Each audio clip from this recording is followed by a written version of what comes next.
come for the drink, stay for the roast pig. I went... Churned by an old man who no one knows.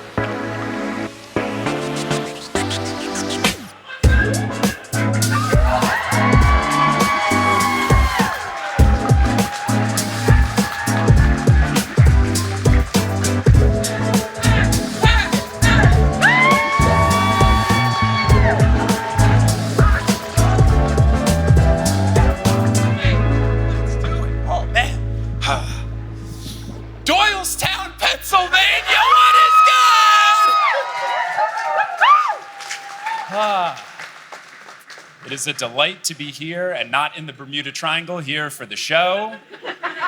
Is anyone here like a significant other that got dragged out that has like no idea what's happening? All right, sweet. I was wondering if those 4 people would be like, he knows he's not in Doylestown, right? That's like a 40-minute drive, maybe an hour with traffic away from here. Joke on the podcast, don't worry. But no, don't worry, people who are dragged along to the show. I try to make sure that these shows are enjoyable for everyone, and that is what we are going to have tonight, because we are going to talk about a movie that does exist. And it is an interesting one, and it was a film. And I just have a few thoughts about it, just a couple of things to say. And I think because I have so much to say about it, we should just get right into it. We need to bring our guests on. We're having 2 guests for our show tonight because I want to do this like a true scientific experiment. I have a degree in engineering that I'm clearly using every day. So for any good experiment, you need the control group. So we have 2 guests today. The first guest, let's go with the non-controlled. This is the person who has read the Percy Jackson books before and has also seen this movie. This is someone that you may have heard on the podcast many a time, not only talking about the Percy Jackson books, but also about how his thoughts and opinions are his own. Please make some noise for Dr. Stephen Parra!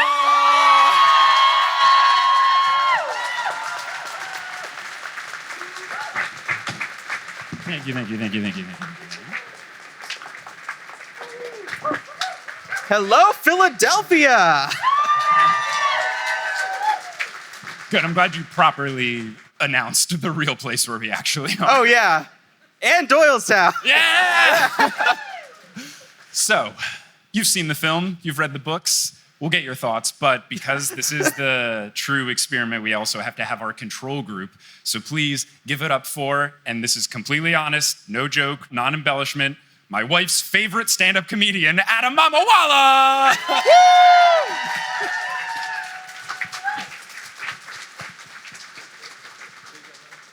Thank you. Thank you, Pittsburgh. How's it going?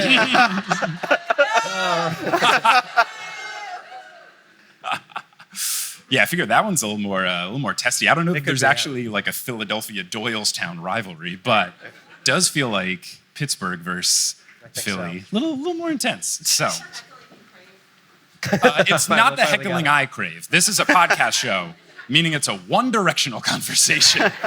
We will have Q&A at the end. That's where you can get your audience participation. Now, Adam, you have not read the books. You hadn't seen this movie at all. This was your first introduction into Percy Jackson, correct? Yes. Cool. Now, we wanted to make sure, leave the space open in case Adam did enjoy the movie, which would be interesting if you were like, yeah, I just thought it was perfectly fine. Yeah. But I would just like to read a couple of text messages that I received from Adam Mamawala this week. Just unprompted, got this one a couple days ago. Watched the first half of Percy Jackson last night. It was shocking how bad a movie with that many A-list actors can be. I will say, Uma Thurman absolutely rips as Medusa, though. I stand by that, yeah. Which I think is correct. Then later, because I'm not surprised that you couldn't get through more than half of the film, I got another text message from you the next day. I've decided that I will need you to pay me more money for the 2 hours of my life I will never get back from watching a movie, from watching that abomination of a movie.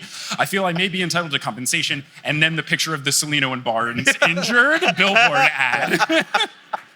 Hey, fair is fair. Yeah, so we've got a movie to discuss. So now we will all be on the same page. For anyone who here has seen the film? Okay, who has not? All right, pretty much everybody. Did anyone like it? All right, cool. One late half-hearted raise. So I feel like we're all on the same page, all in the same This honestly airspace. feels like an intervention for the 2 people who haven't watched it, for all of us to be like, don't do it. Do it. Instead of those 2 hours, just be here for 2 hours. So we're just gonna go through the movie. We'll see how much we can get through. Honestly, we might get through the first 5 minutes. I have copious notes, so many notes. So the movie begins, and for this movie, I wanted to make sure that I caught all of the dialogue perfectly. So I watched it with the subtitles on. And when they first play the introductory music of 20th Century Fox, just a little like title card, it does say rousing orchestral fanfare playing. And I feel like that's the happiest this movie is gonna be. Opening with a rousing orchestral fanfare. Then Chris Columbus's production company shows up, and it's called 1492 Pictures, which I'm sure he is very proud of as a cool pun, but it's such a bad reference. Like, it's the easiest, lowest hanging fruit.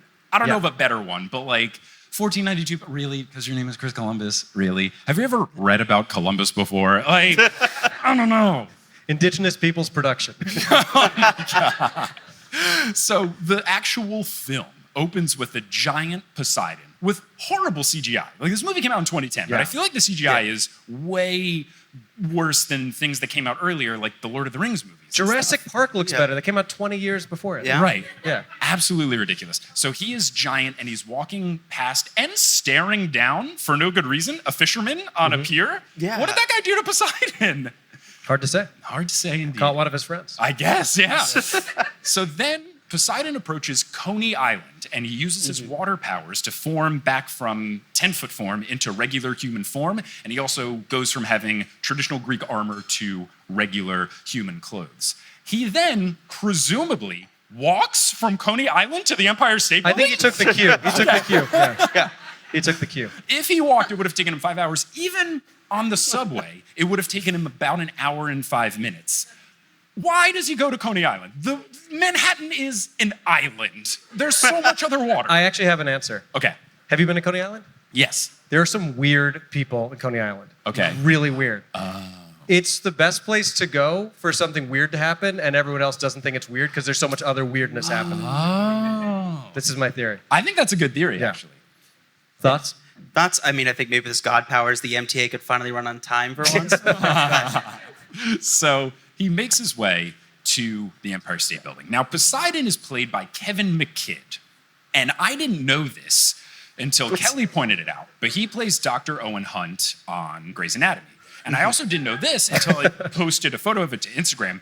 People have capital F feelings about Dr. Owen Hunt.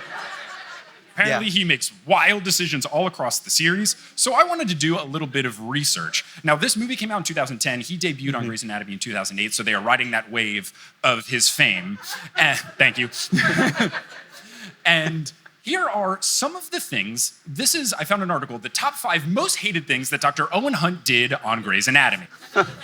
Apparently, he cheated on Christina after they had this whole debacle about her having an abortion, whole thing. He also apparently, quote, put the doctors to Boise on a chopper, so there's some characters that die, and he was overseeing the decisions, so like some of the more beloved characters' death are on his hands. It does say about it, though, quote, although this was purely a mistake, Owen's negligence was most certainly somewhat responsible for the doctors, including redacted, redacted, redacted, just in case you guys are late to, the great show that is Grey's Anatomy, going through that horrifying tragedy. Then apparently he broke up with his fiance via email? Whoa. Wow. Brutal. Look, there's some bad things, getting people murdered on an airplane, but emailing your fiance to call off the Way wedding? worse, yeah. Yeah, and then apparently also he sabotaged his sister's dreams of becoming a flight surgeon. Did you say flight surgeon? Flight surgeon? Yeah, Yeah? it's a thing. What is that?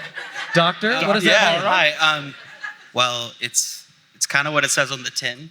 You do surgery in flight. Like commercial flights or like... Like, No yeah, one's like booking a flight to have a surgery. Yeah, It doesn't no, need I know. emergency surgery. It's for like, like emergent, like really scary situations. Like if like someone's like super duper injured or something and like you just need to intervene in As transit they're being to someplace. airlifted somewhere. Yeah, exactly. That's kind of a badass job. Yeah, I think so. Well, And so he I've never seen Grey's squashed your Anatomy, but- dreams. He squashed them, Yeah. sabotaged that completely. Then finally, the most egregious, he judged his mother for dating a young, hot firefighter. So Dr. Onhoen, terrible person. He's also Poseidon. So anyway, he goes Well, in fairness, fire is a threat to Poseidon. Oh, so yeah, that'll do it. Yeah. So Poseidon goes to the roof of the Empire State Building after hours to meet with Zeus, who's played by Sean Bean. Now, I found this to be a huge disruption of the canon because Zeus doesn't die at the end of the book. So, I don't know. It's a cool Sean Bean joke because he dies in all the movies he's in. Oh. Now, what Sean Bean Zeus says is that there's thunder, but no lightning. So clearly, his power bolt has been stolen. I don't think that's a thing in the book, but I guess that is the effect of it in this universe of Percy Jackson. Zeus accuses Poseidon of using his son to steal the bolt because the gods can't steal each other's things, but their children can. Poseidon is very upset at this accusation. They are also talking in my favorite accent in movies, which is just old and vague. Like if you watch 300 or Spartacus, like, you just talk dramatically with no real accent, but that's how they talked in Greece. Just no normal conversations can take place. I just like how they meet, like that's where they meet, like it's the end of a romantic comedy. Yeah. Like if we haven't found someone in 5 years, we're gonna meet at this time and this date at the top of the Empire State Building. Yeah. It's always the Empire State Building. It's always the Empire State Building. Always. Can't they meet in Central Park once in a while or something? No. Nah, too big. But it is funny though, meeting at the top of the Empire State Building. I don't know what the price was back when Sleepless in Seattle was around, but it's like $70 to go not to the cheap, yeah. Empire State Building. It's very expensive. We got to get some skin in the game if love's going to work, you know? Yeah, we got to drop collectively $140. Yeah. So Zeus gives Poseidon the deadline of the summer solstice to return the bull. He says that war will begin if not returned. And then he smashes open a door with his powers, which I thought was completely out of pocket. But then he does reform the door after he walks through it. So instead, this was all just needlessly dramatic. So then we get the title card, which is Percy Jackson and the Olympians underwater with some algae and stuff. Can I just say though, like that whole scene on the roof, it just seemed like they were just screaming the plot of the movie. Yeah.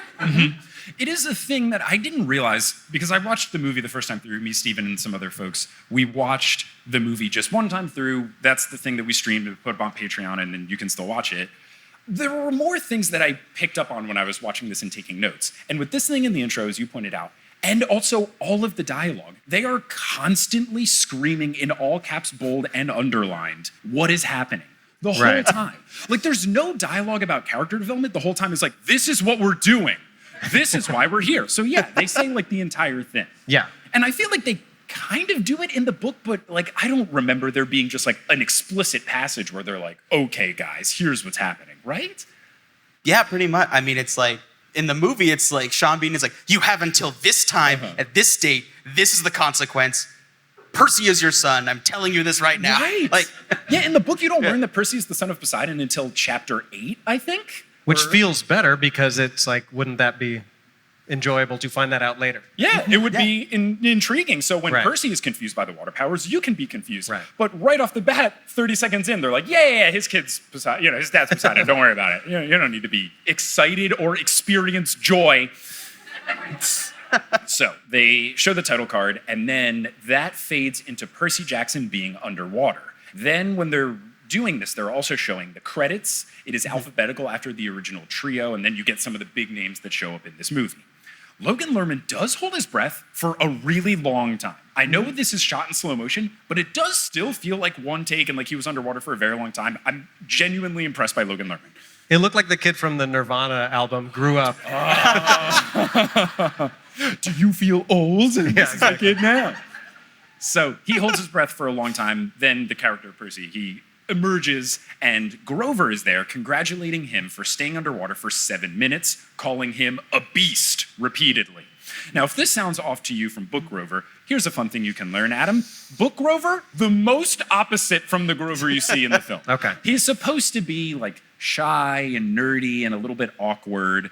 And I think that goes a long way for some of the things that we'll talk about later, where I feel like the actor is just kind of like playing himself. Brandon T. Jackson's been in a couple other things and he does stand up and he's just kind of being Brandon T. Jackson in this movie, whereas Grover is just like such a different vibe.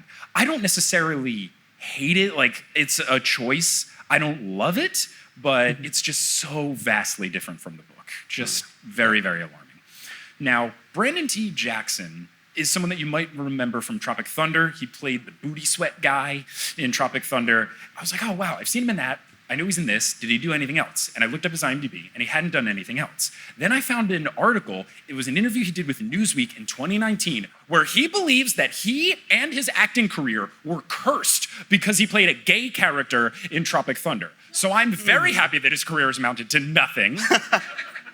This is a very funny Newsweek piece because they call Rick Riordan Rick O'Riordan, to make him more Irish.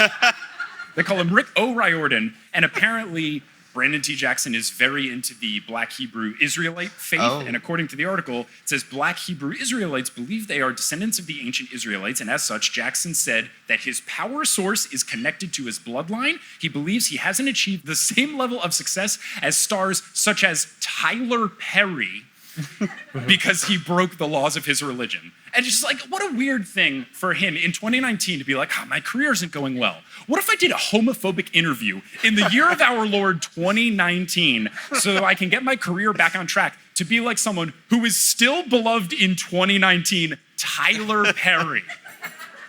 I just want to know, does he, when he sees Hebrew, do the letters all come together?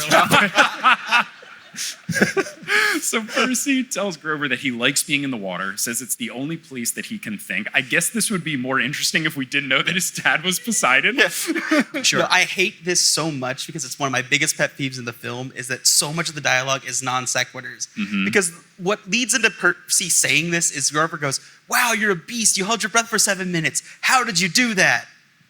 The water's the only place I feel at home. It's just like, and not only does he say that, when he comes out of the water, you get such like of its time. It's like a clear, they wanted to make him look like Justin Bieber. Like his hair is like flattened in such a way that they're like obviously going for that. They're going for Bieber or Zac Efron High School Musical, which they do reference in about 10 seconds in the film. oh yeah. By the way, you mentioned the credits. Like most of you have seen the film. And I meant what I said when I texted you.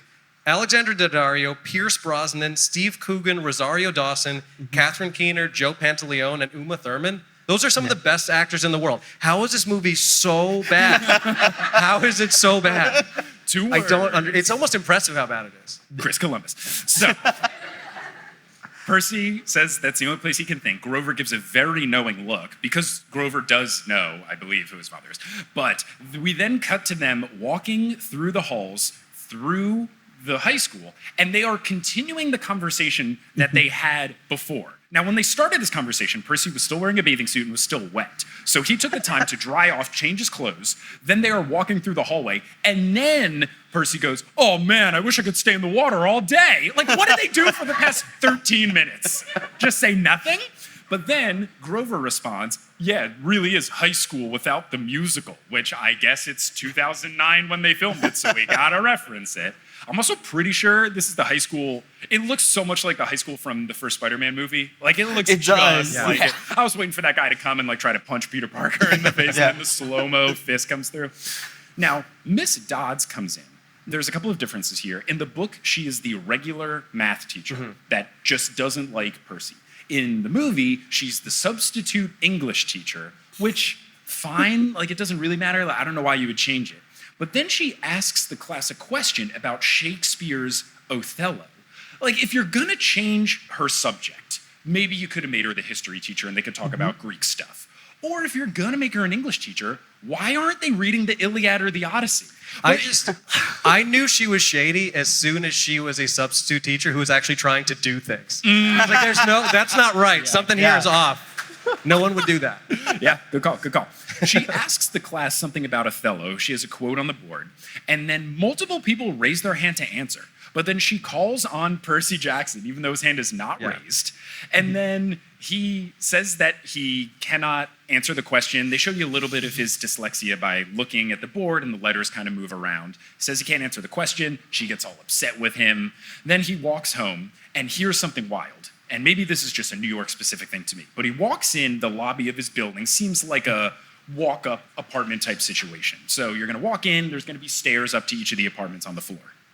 Once he gets through the front door of his building, he goes, hey mom, I'm home, in the lobby. And then she says, I'm up here, honey. Where else would she be? Hanging out in the hallway? Someone else's apartment? Like, what is she gonna say? Do the neighbors hate him because he always announces when he's home every day? It's a real like Ricky and Lucy. Mom, I'm home. Are we supposed to think that the Jacksons own more than one floor? It was just so bizarre to me. So bizarre. Now, his mom is played by the same mom in Get Out, which is just all I was thinking while I was watching this movie. And there is just stunning dialogue, but not in the good sense, because Percy goes, I think this dyslexia thing is getting worse. And then his mom goes, oh, why do you think that? And then Percy goes, I don't know. Maybe it's the ADHD. They're really stacking a lot of stuff up. Like I said, non sequiturs. I will say, though, as someone who had no knowledge of the books or the film, I do think it is dope that this like major motion picture is depicting someone with dyslexia. Like, I think that's a cool thing. The books, actually, Rick Riordan wrote them this way because his son has ADHD and dyslexia, and he wanted to have a story that had some Did his son tell him by saying, Dad, I am dyslexic and have ADHD? Well, he came in after announcing I just that he wanted was you home. to know, Father. He said, yeah, I'm home, and then said, I think it's getting worse. Dad, I'm home and I have some news. So Smelly Gabe comes in. In the books, Percy always calls him Smelly Gabe, which I think is great. He comes in saying, woman, which just a great way to enter a room. He's played by Cypher from The Matrix. Perfect casting. Perfect casting. He's a great evil guy. Yeah. Oh, yeah. He's one of the shining lights in the whole film. I think he's like one of the best cast.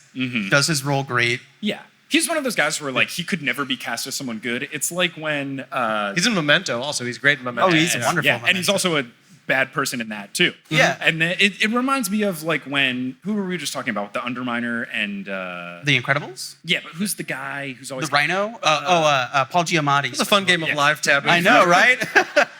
It reminds me of Paul Giamatti, where he's just a bad person in every film. And I remember seeing a movie where he was like, didn't start as a bad person, and then halfway through the movie, the like plot twist is that he's evil. It's like, you cast Paul Giamatti. I knew this twist was coming. Like, you can't be a nice guy. But they just don't give Joe Pantoliano anything. Like, all of his lines are like, give me a beer, woman. Like, there's just there's no depth to any of it. And just, it doesn't make sense because he comes in, walks past the fridge, sit down, asks where his beer is. He's still way closer to the fridge, and then makes her go and get it. When she does walk by, he smacks her on the butt, and then Percy calls him out for doing it right here, saying that it's disgusting, and then he also goes, we're in a kitchen. Like, that's a sacred ground. Percy, I eat here. Do not listen to Drunken Love by Beyonce, Percy. You're going to be mortified.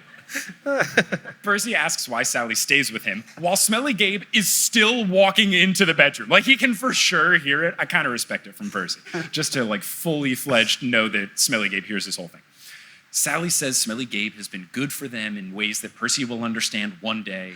Percy then goes out onto the fire escape, like all of us New Yorkers do when we're feeling forlorn. And he legit looks like he was about to break into song. I thought he might. Like, there was... It turns out it is High School Musical. I thought there was a chance that he was going to do it. So then we cut to the Met, and Percy hears in his head, be prepared, Percy. Everything is about to change. And then Percy sees Poseidon just straight up staring at him across the street. And then it does the classic like bus go by. And then when the bus is done going by, he's gone. I love it. It's so cheesy. I love stuff like this. Oh, phenomenal. So then they go into the Met. It's 1,000% not the Met, but they're in the Met. And we see Chiron explaining the big three and Kronos, which they call Kronos for some reason. It's like another... It's like a mix between Kronos and the Cronut. You ever had a cronut? No, but don't you have to like wait in line at the bakery or something? I love a baked good. I don't wait in line love a baked good. But yeah, Cronus spelling it that way, like that's an alternate spelling, but the books don't spell it that way. So like, why would you actively choose to do the other one? I don't understand. It's so strange to me. Percy is listening to music in his earbuds, in his iPod, which will come up later, which is very of the time. But like, in what world does the teacher let that fly? Like, they're on a field trip where they're given instructional information, and one of the kids just like actively has their headphones in, and he's in the front. Like, he's not even in the back. He's in the front, and he has both ears in, not just like one trying to sneak it, like where you run it through the inside of your hoodie and you do something like this in class. Yeah. So back in the day, headphones had wires. But Chiron is played, as you mentioned, by Pierce Brosnan, who has an egregiously fake beard. Like, I'm no costume designer, but it does not look very good. Right. Grover is also a class clown type, seemingly popular, very different from the vibe of Grover in the book. And he makes like a hook up comment when Chiron is struggling to find the words to describe how the gods would come down and have demigod kids, asks Percy what the name of a half-god, half-human is. Percy has to take out his headphones to answer, and then he is able to answer because he sees on a carving in a wall type thing with Greek letters, they kind of rearrange around and then form English. I thought that effect was kind of cool. It looked a lot better than the dyslexia on the chalkboard one, but kind of giving us a little bit of the play of how he has dyslexia, but how in the books it's because he can understand ancient Greek. Then Miss Dodds tells Percy that they need to talk and brings him into a room that has a sign that says installation in progress. Where is the security of the Met? They just go into this room. They don't need a key. They're just like, yeah, let's just go in this. No an problem at all. adult teacher takes a child into this isolated room. Nothing. So she seemingly disappears. Percy has a bit of sass asking where she went, and then we see that she's just standing on top of some scaffolding. It's so funny. I don't know why, but it makes me giggle so much as she just screams, "Where is it?" And then Percy just goes, and there's a couple good Logan Lerman deliveries. There's a lot of problems with this film. I don't think Logan Lerman is one of them. I think he's fine. Not a fan. Okay. I think the lines he's giving don't do dialogue me any is favor. really bad, and that obviously doesn't help. But like, when you watch, I don't know, the new Spider-Man, like Tom Holland just has that magnetism. He's got a certain thing that you can't really define. I don't feel like Logan Lerman has that. Okay. I'm sorry if that's unpopular. There's a lot of people who defend him. I think more people have the it wasn't his fault kind of thing. Oh, there's only so much you can do with a terribly written script, Exactly. for sure. Yeah. I think a lot of people just defend him because he was attractive for the time. That'll their do age it. group, That'll do it. So he sassily goes, "How did you get up there?" And then she immediately turns into a terrifying fury flying demon. It's pretty scary, honestly. It's super scary. Yeah. She accuses Percy of stealing the lightning bolt. Percy says he doesn't know what she's talking about. She snatches him, demands the bolt, and then enter Chiron and Grover. Chiron demands that she release him or he'll tear her to pieces. She flies out of the window, breaking it. Percy is freaking out, saying that he should be on medication. And then Percy mentions that she was mentioning a bolt, and Chiron says that he's in danger and they must bring him to camp. Her villain line was so bad, though. Okay, what was her villain line? Her villain line was, "Give it to me now or I will bite your heart out." Yeah. Bite your heart out is weird. Not tear, not chew. Yeah. It sounds like an 80s rock band, like, love reference. Like, Ooh. she bit my heart out. Give it to me now, or I'll bite your heart out. Yeah.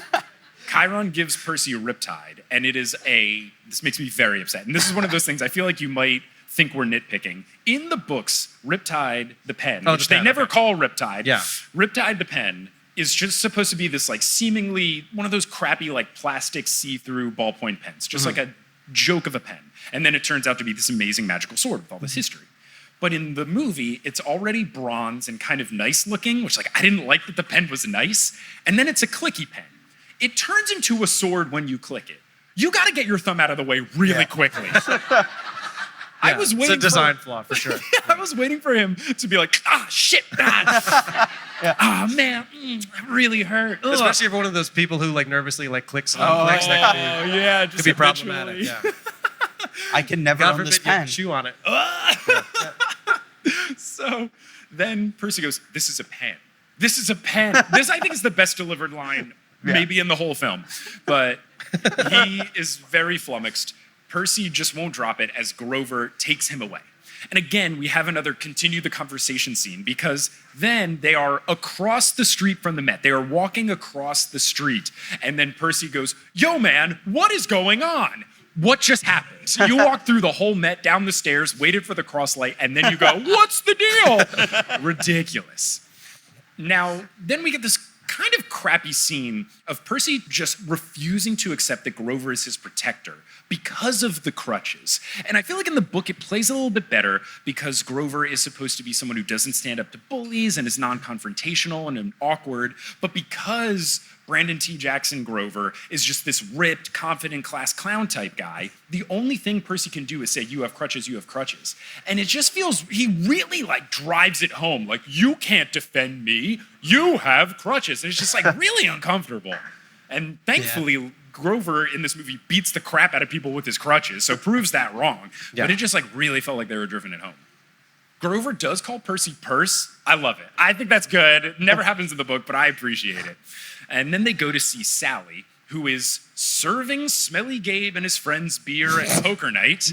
Then Grover beats him up with the crutches, including a shot in his Smelly Gabe's. And Percy is impressed with his protection.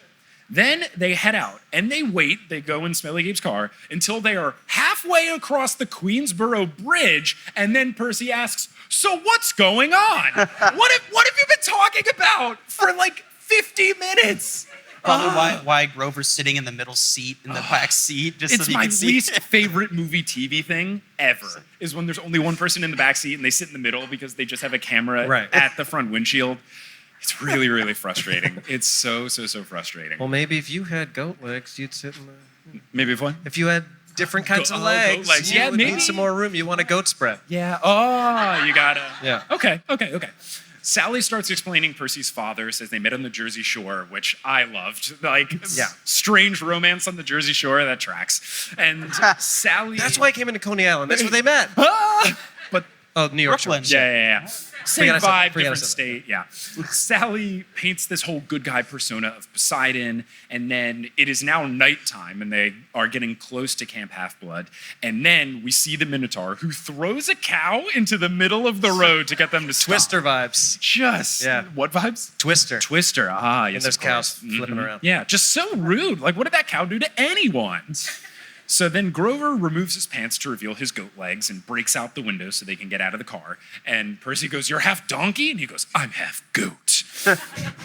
They get to the Camp Half-Blood entrance. Percy and Grover are just fine. But Sally can't go in because of some invisible force field. Not a thing in the book at all. What makes way more sense in the book is like they have this whole fight with the Minotaur as they are getting to Camp Half-Blood. Yeah. But in this, they just like get there completely unharmed, and then Sally can't get in. They have this whole fight, but what's weird is that Grover and Percy go in and then they go out because the Minotaur grabs Sally.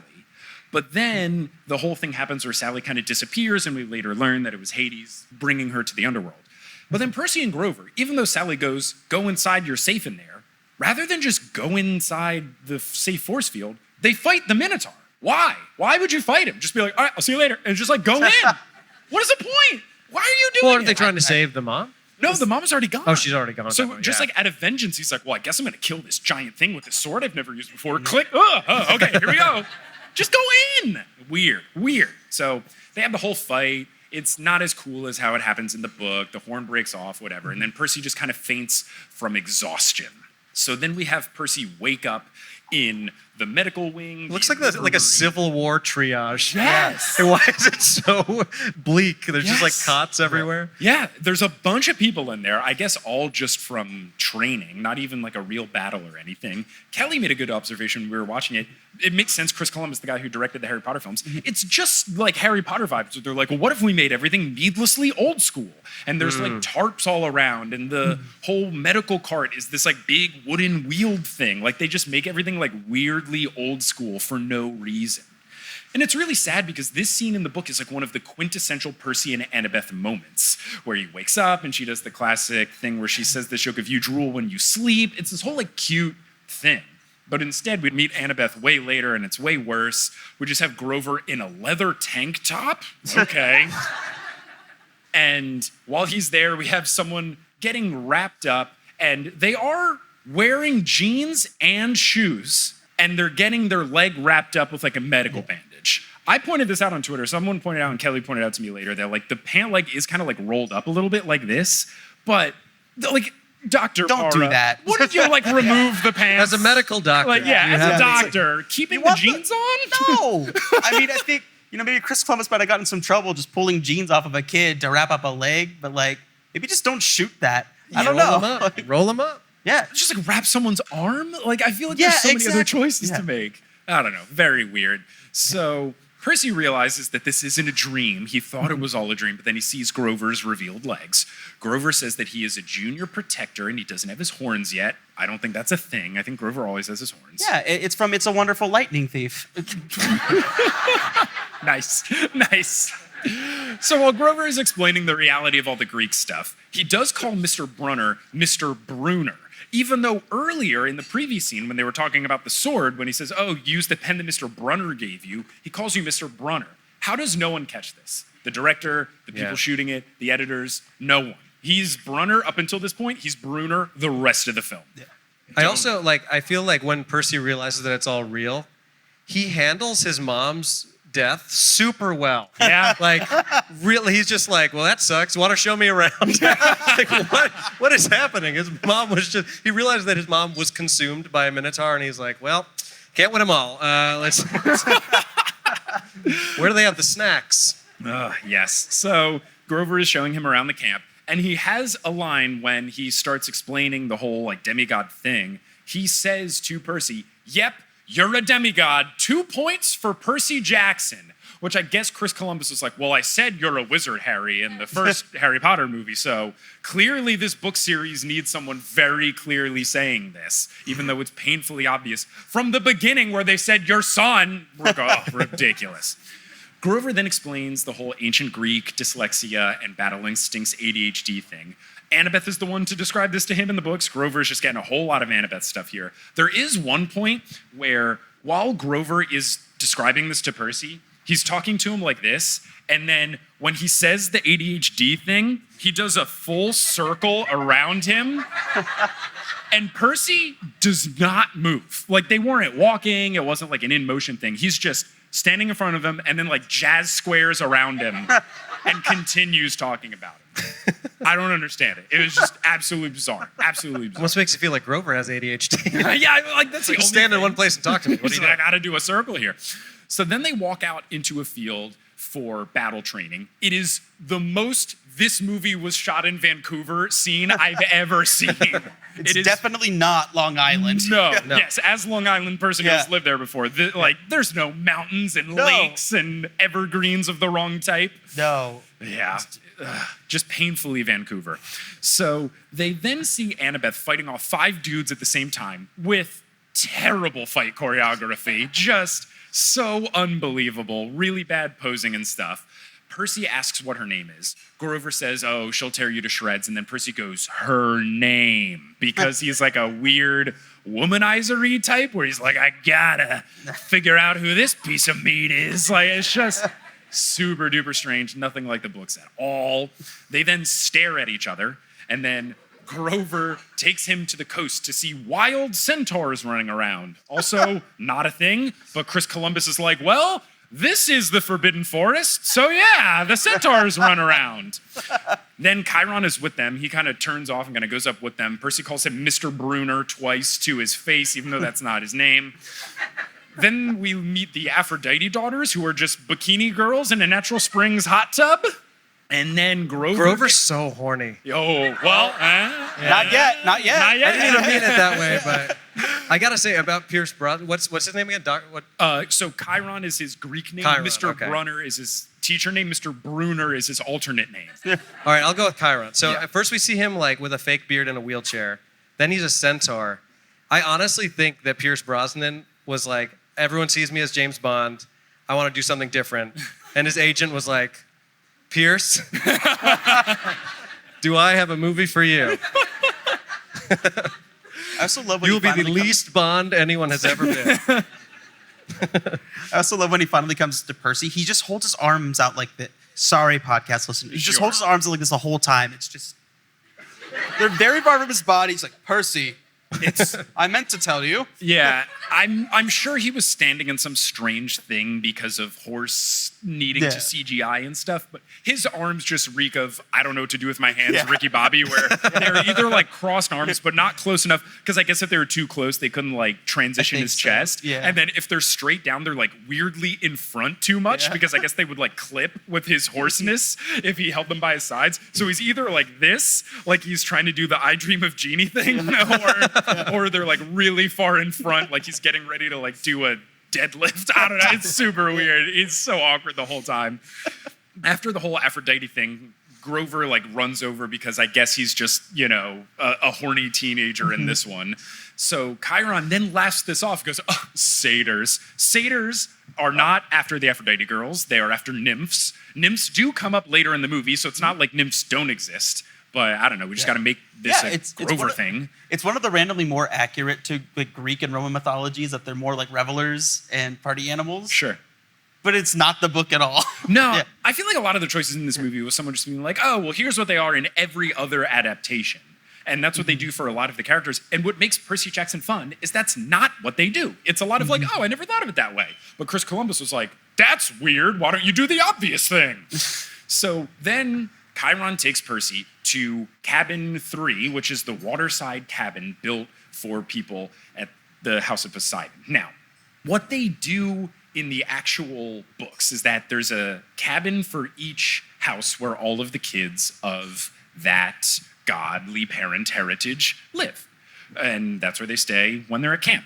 They don't show any other cabin, right? You see Percy's cabin in this, and then you see Luke's cool gamer cabin. Yeah. And then no other one, right? Yeah. So they never explain that. So if you hadn't known this from the books, like, did you think that Poseidon just like made a house for Percy and that's the one house? And it's like, oh, wow, you're the kid with the house? Yeah, I mean, only when, because doesn't he say something like this was your for dad you? made this for you is what he says. Yeah, just he's there. Just No one like else can my use it. super sweet 16, like spoiled half-blood kid. It's wild. Percy then picks up a literal Triton. Oh, sorry. I was about to say the same thing you're going to. I hate this scene so much for this because it's This just is like, the worst scene in the movie. it's like your dad made this for you. And then Percy walks in and just stares. He's so pensive. He looks out at the ocean, goes over, grabs the trident, stares at the trident, looks at the shell on the wall. Another beat. My dad's Poseidon. He did everything except eat a piece of trident. Yeah, It was yeah, Percy. So then Chiron to Percy says, everyone thinks you're the lightning thief. This is the first time they say the lightning thief. They say it so many times in this movie.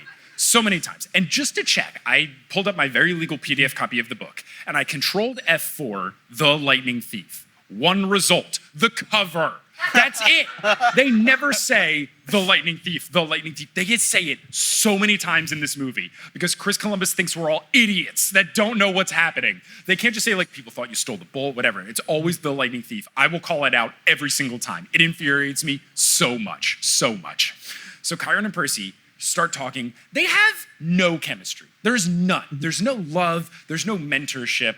In the books, their dynamic is so great because he's like the only teacher that's nice to him and gives him time and they have conversations. Like there's all this love, which helps ease Percy into the whole, oh my goodness, what's going on? Because he at least has someone that he knows. And do they develop that backstory where like you Yes. know that he's been nice to him rather because we like just meet him in the museum and Right. then it's like, oh, now he's a centaur. Right, which I get, it's a movie, you can't do so much, but at the Yeah. very least, like, they could have been friendly to each other at the Met or Right. something. But no, he seems like pretty cold to him And at Percy's the got Met. headphones. in.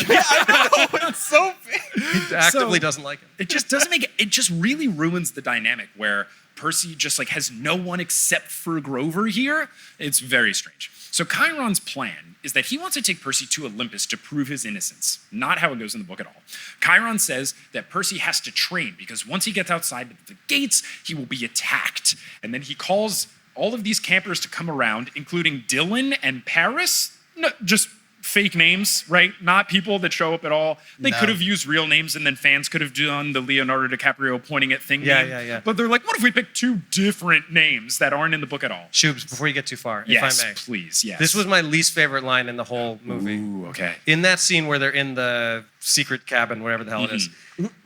the way Chiron explains the thing about the stepdad, Okay, he says, yeah. and I quote, "That's why your mother married your stepfather. His pungent odor masked the smell of your blood." Again, I call BS. A smelly man has kept Percy safe this whole time. What was the radius of the odor protection? Like, it's not like he was with his stepdad 24/7. Like, what about when he's at school? What about when he's sitting at the bottom of a pool, as one does, for 7 minutes? Of course, yeah, it's the only place you can think.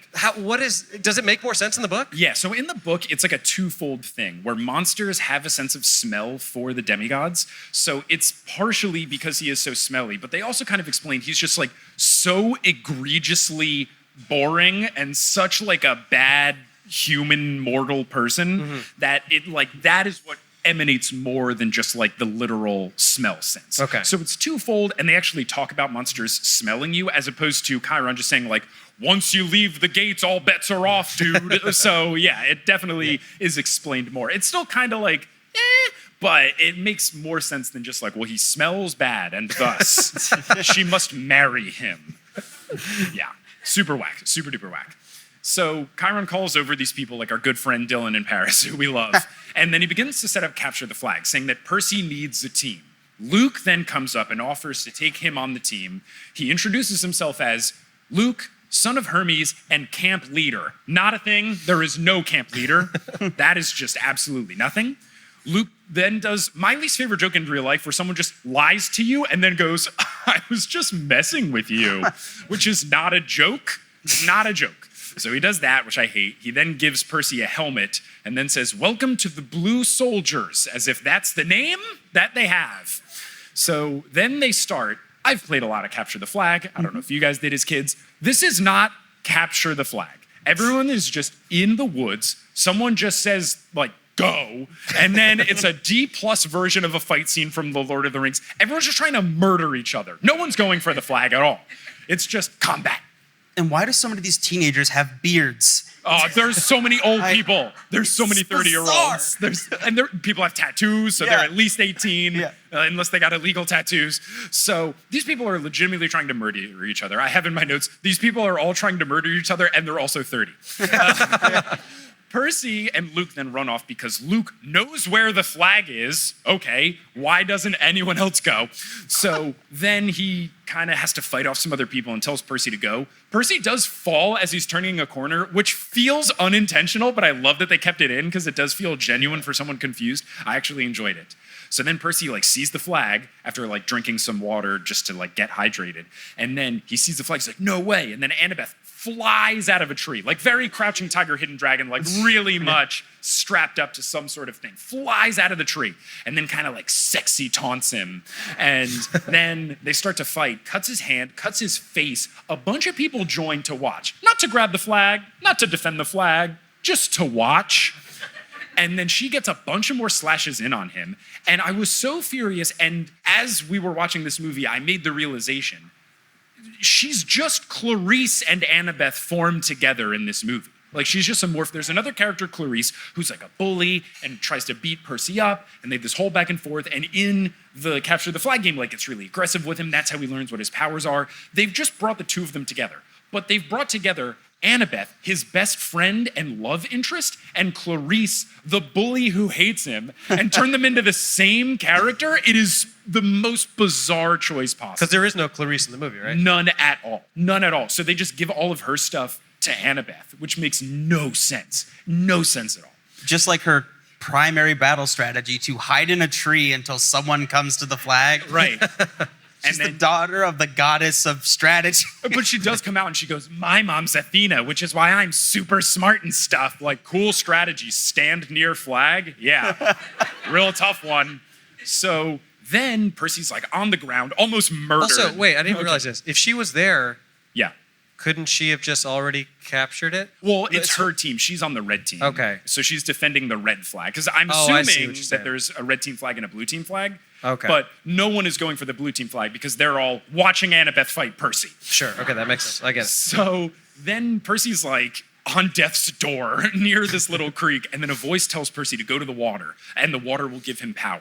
There's just no subtlety in this movie. Percy doesn't get to discover anything by himself. No. The stupid Poseidon Nor voice. do us as the audience. No! The Poseidon voice has to be hey, by the way, I'm your dad, and I'm Poseidon.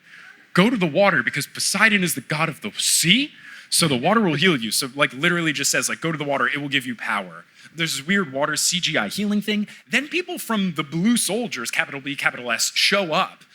And they don't grab the flag. They just watch Percy. He just goes, heal himself. They could win, but no, they just watch. And then Percy gets healed and is stronger, takes out 5 dudes easily, who of course attack him one at a time. Then he gets Annabeth in a little bit of a duel, has her at sword point at her neck. The prop swords look so prop swordsy. They don't look real at all. And then after Percy has defeated her in one-on-one combat, I guess, he just walks to the flag. And it's not a close walk. He walks along the shore to the flag.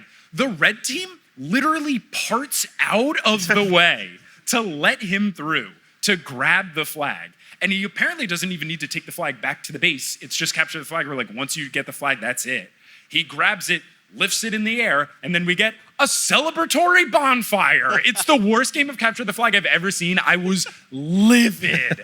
Like, everyone just stands and watches. It's bonkers. I couldn't believe it. And why does the water give him sword skills? Well, So as bad. Poseidon said, it will give you power. Just vague power.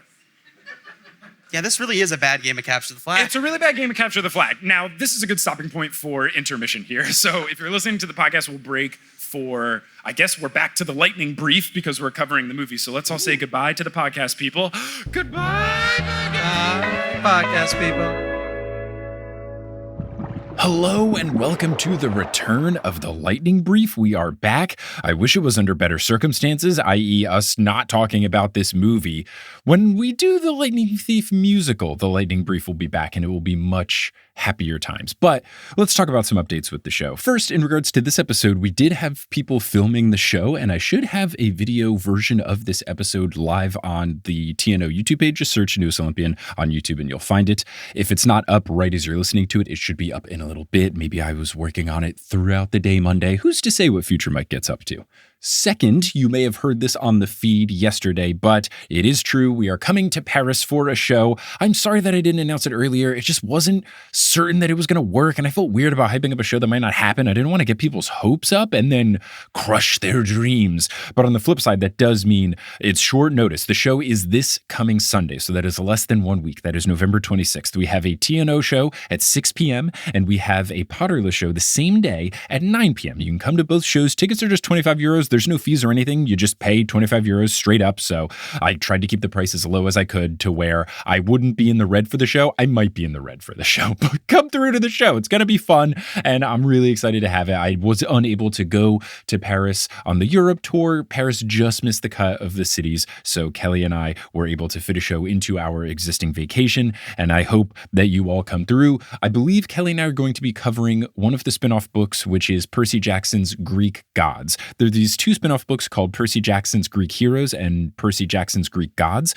One listener, Onyx, who came to the Philadelphia show, gifted me a copy of the Greek Gods one. And it's basically just like if Percy Jackson himself was giving you a narrated mythology lesson about the gods. So super fun. If you haven't read the book, you won't have to really read it for the show because you'll pretty much know what's going on, but you can read it, and not to give any sort of free ads or anything. But if you do have Kindle Unlimited, it is free. And if you want to sign up for a 1 month free trial of Kindle Unlimited, you can. This is not an ad. They're not paying me to say this. This is just if you want to read the thing for the show and not pay money, these are the ways you can do so. But the book is really cool. There's like an illustrated version. At least that's the one that I have. And the pictures are absolutely gorgeous. This is also not an ad. So I'm not going to talk about free ads anymore, but that is the show. November 26th in Paris at the Apollo Theater, which is apparently a big deal, according to some people who messaged me saying, oh my gosh, you're performing at the Apollo. I don't know, man. It was just the only place that replied to me. I would hope that you attend. It's going to be very fun. I'll be there. Kelly will be the guest. It will be a blast. I'm really, really looking forward to the show. Please come through. You can get tickets right now at thenewestolympian.com/live. You can also get tickets if you're not in France to some of the other shows that we've got going on. We have the Texas shows coming up in December, and we have the Florida shows coming up in February. For the Texas shows, I'm figuring out the content right now, but I believe in Dallas and Austin and probably San Antonio, we will be covering the Sea of Monsters movie. And in Houston, we might move on to another one of the spinoff books, but just make sure you're following at Newest Olympian on Twitter or Instagram. I will post a scheduling thing in terms of the content that will be covered as soon as I have it narrowed down. Now, speaking of the second movie, we're going to be doing another very special patron-only stream for a watch party of the Sea of Monsters movie. So we did this for The Lightning Thief. It's referenced a bunch in this live show. You still can watch that. So if you go to thenewestolympian.com/Patreon and you join at any tier, you can scroll back to a couple months ago and you can watch us watching it. There's a full replay of it. It has live chat replay. So everything that the chat was saying at the time live will be there. So you can really feel what it was like to watch it in the moment. But also, in addition to that, you can watch our new stream that we're going to be doing on December 3rd at 4 p.m. Eastern time. So it's going to be me, the folks from Monster Donut, Erica from Seaweed Brain, Alyssa Esteban, Sherry Guo, and maybe Bobby Wagner. So we've got just a absolutely stacked cast of folks watching the movie. Some people haven't seen it. Some people have seen it. I obviously haven't seen it. It will be a fun time, and we'll do a little watch-along party. And if you join the Patreon at any TNO tier, you can watch it. So anything at the $5 and the above tier, you are good to go. And that's at thenewestolympian.com/Patreon. Now, another thing that happened is this week we did merchandise. We had those beads and they sold out in 5 days, which is wild. We have put in an order for a reorder. So if you go to thenewsolympian.com/merch, you might be able to reorder them already, but we had 100 of them and 100 sold out in like 5 days. So I would say come through. I believe if you do get this reorder, they should arrive before Christmas, depending on where you live in the US. I think if you're not in the US, it's going to be a little dicier. I know some things ship quickly. Some Canadian folks were very pleasantly surprised with how quickly the Camp Regular Person shirts shipped.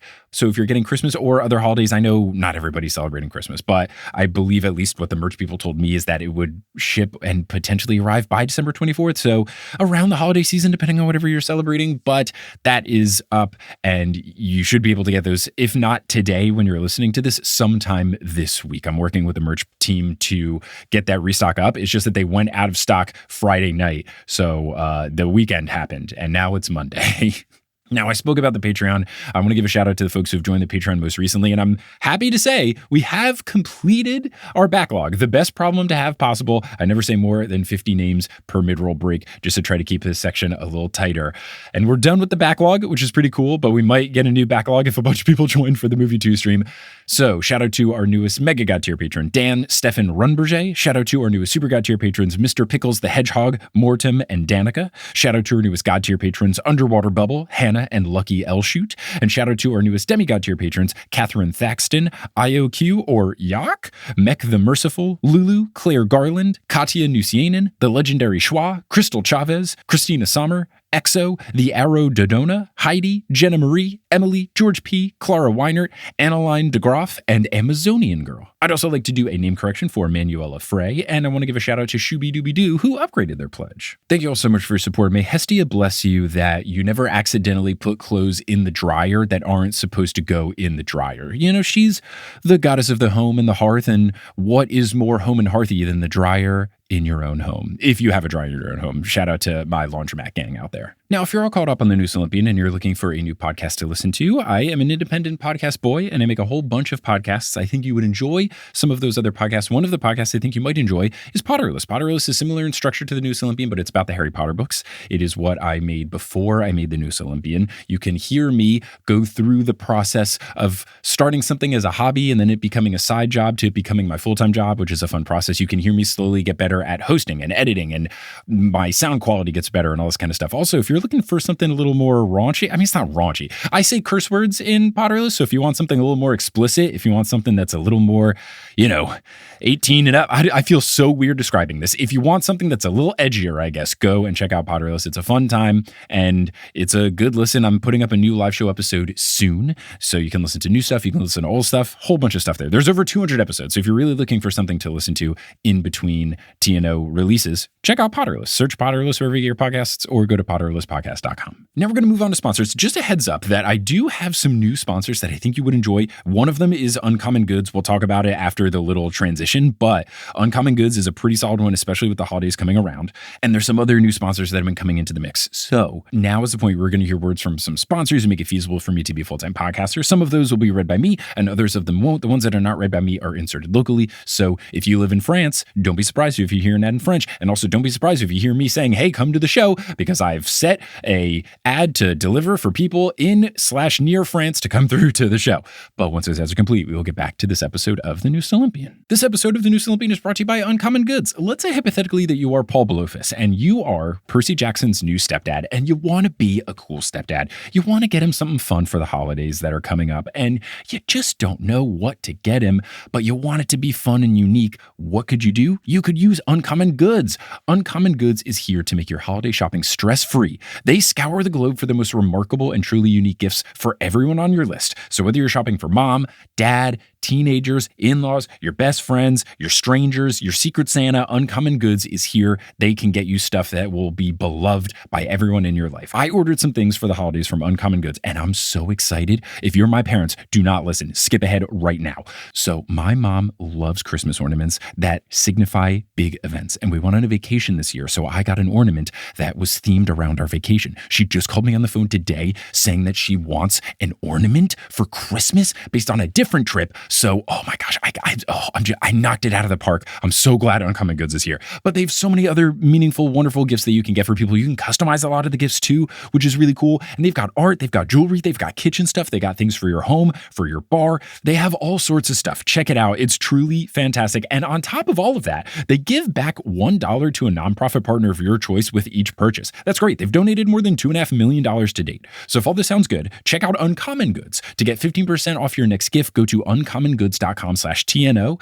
That's uncommongoods.com/TNO for 15% off. Don't miss out on this limited time offer. Uncommon Goods. We're all out of the ordinary. So if you want to prove that you're out of the ordinary and you're a cool stepdad, unlike Percy Jackson's previously not cool stepdad, check out Uncommon Goods today. Hey everybody, it's Mike. Just in the spirit of the holiday season, I wanted to let you know that I recently had someone sponsor Potterless, and just in case you were a Potterless listener but you're not listening anymore, but you want to make sure you're in on some cool deals, Bombas is a new sponsor of Potterless, and Bombas makes incredible socks, incredible shirts, incredible underwear, incredible slippers, all super soft, all super great, super high quality. I genuinely love their stuff. I've used their stuff for years before they sponsored the show, and now that they're sponsoring the show, I'm super duper happy. I love their stuff. I got some socks for me. I got some socks for Kelly. We got sock gifts for our nephew, these adorable little socks with animals and stuff on them.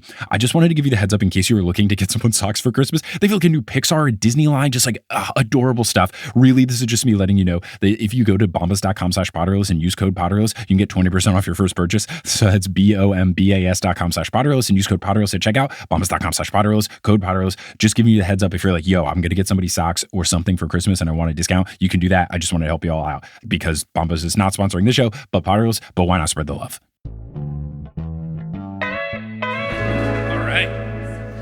So I have a critical update from backstage.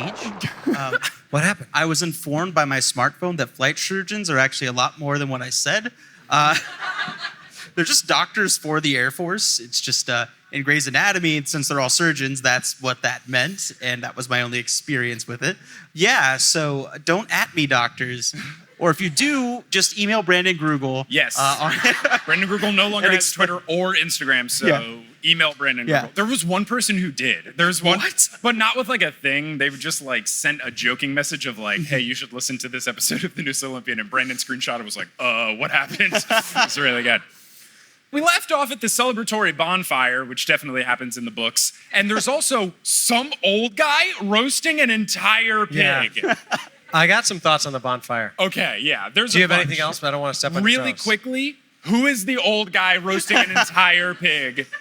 Why is he the one adult there? Where is Mr. D, the person who runs the camp?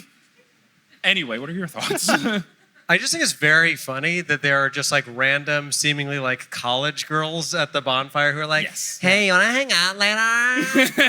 Like it literally, they have the same vibe as those like awful TikTok trends. It's like Camp Half-Blood's best kept secret is tonight's party. It's like, I hate certain, the TikTok voice when they describe restaurants makes me not want to ever eat food again. Yeah. Oh, man. There's a restaurant in Soho called Food Place, and there, There's food. Come for the drinks, stay for the roast pig. I went churned by an old man who no one knows. After Capture the Flag, we had a big bonfire. There was an old guy who roasted an entire pig. I couldn't eat all of the pig. It was so big.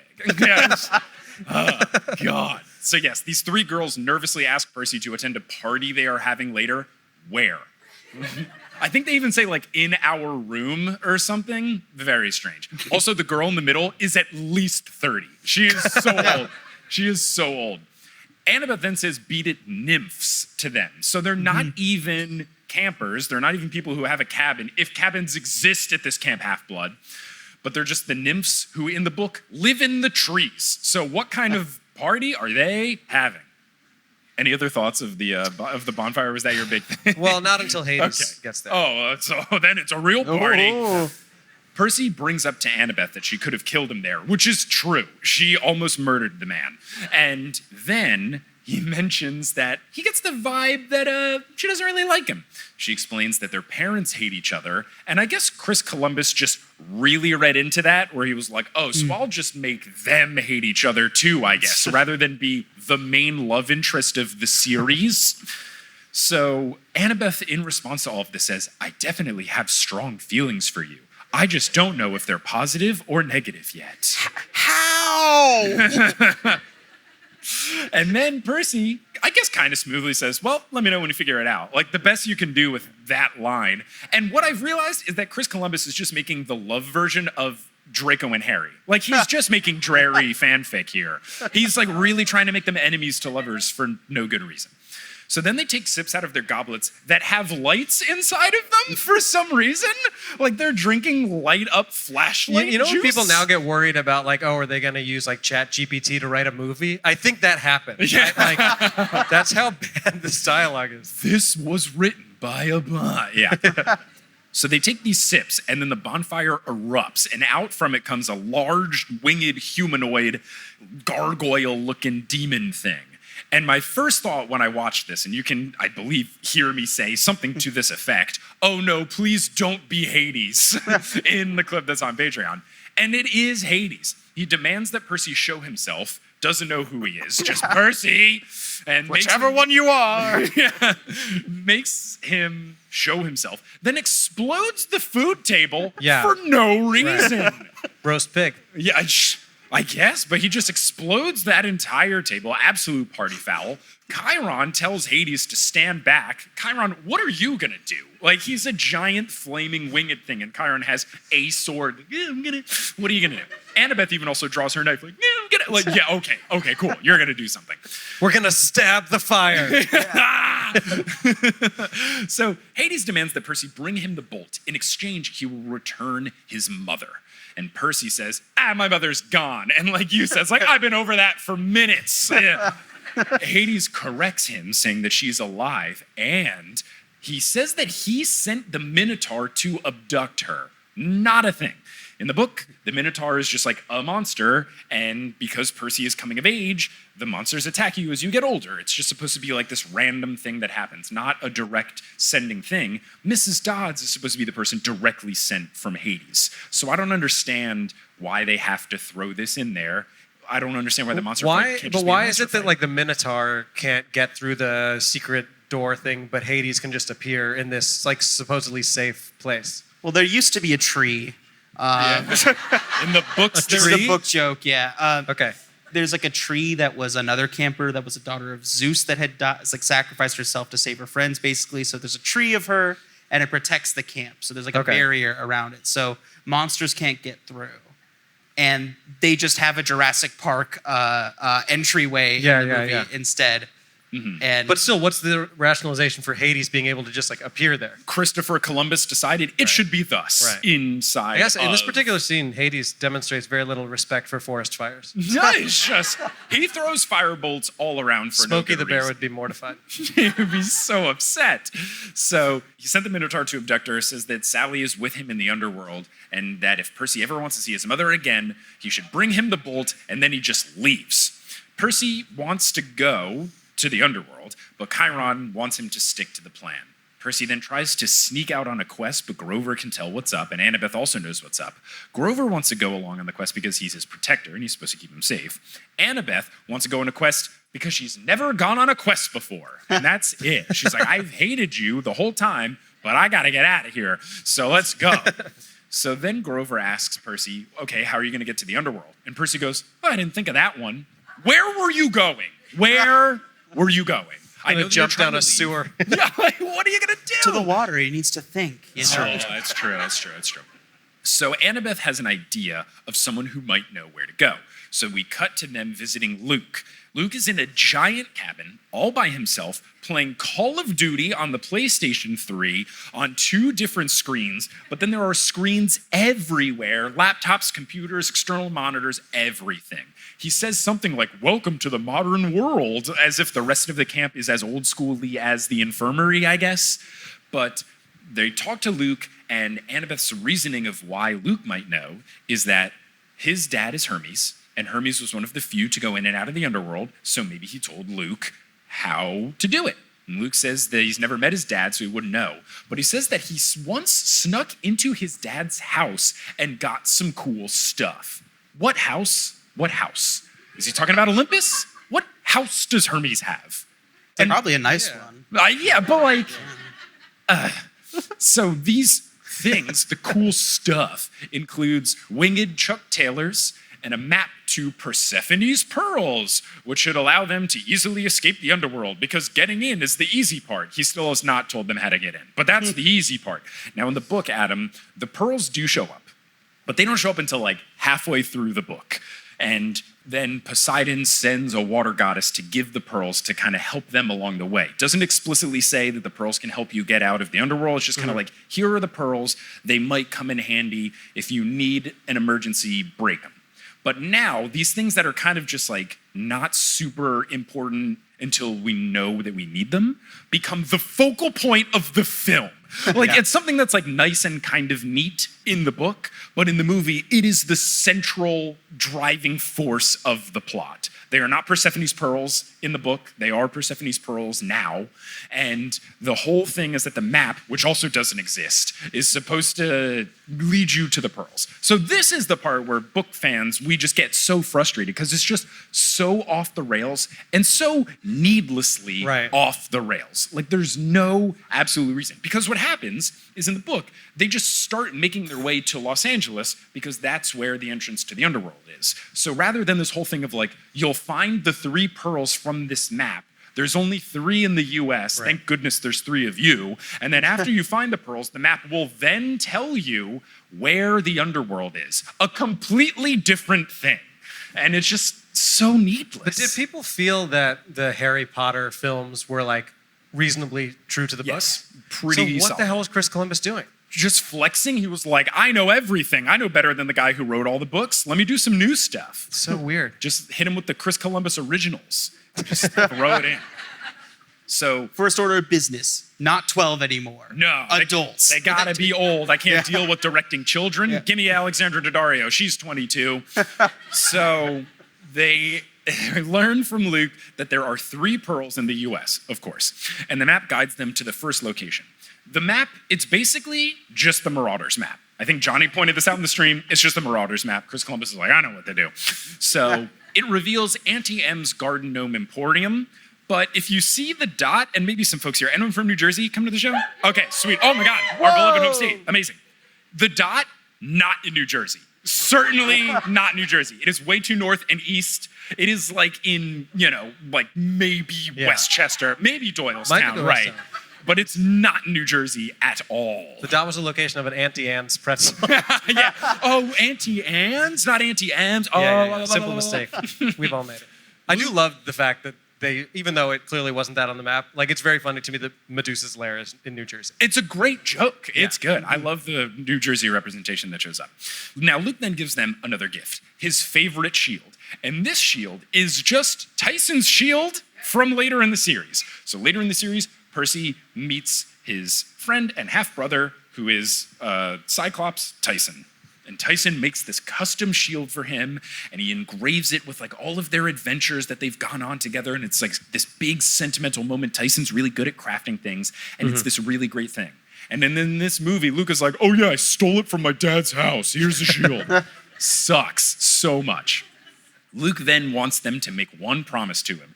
Quote, you see my dad on the highway to hell, kick his ass for me.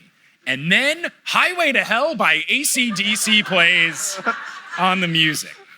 Johnny predicted that this would happen when we watched it on the Patreon stream, and it blew my mind. Like, I did not think they would stoop this low to being like, well, they said Highway to Hell, so clearly we must play Highway to Hell. And yet that got like the biggest laugh out of me for that whole film. It was on accident. Yep.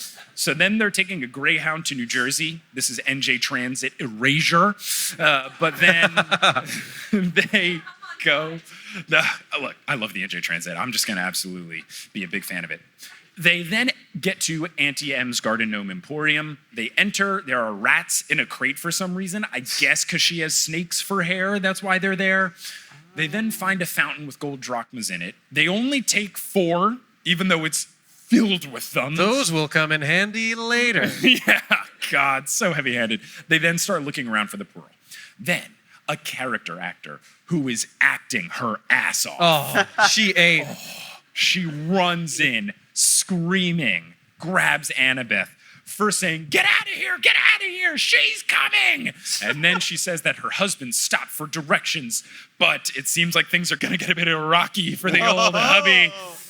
She then says, come on, even though 2 seconds ago she said, get out of here, and then drags Annabeth.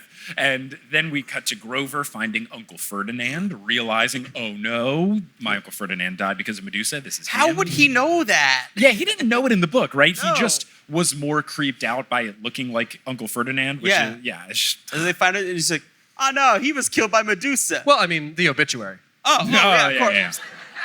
In the book, it course. is much more of a slow reveal, and the characters get to find it out on their own. But because no one can be intelligent in this movie, Grover just has to be like, oh, I know the answer, and now I must tell the other two people.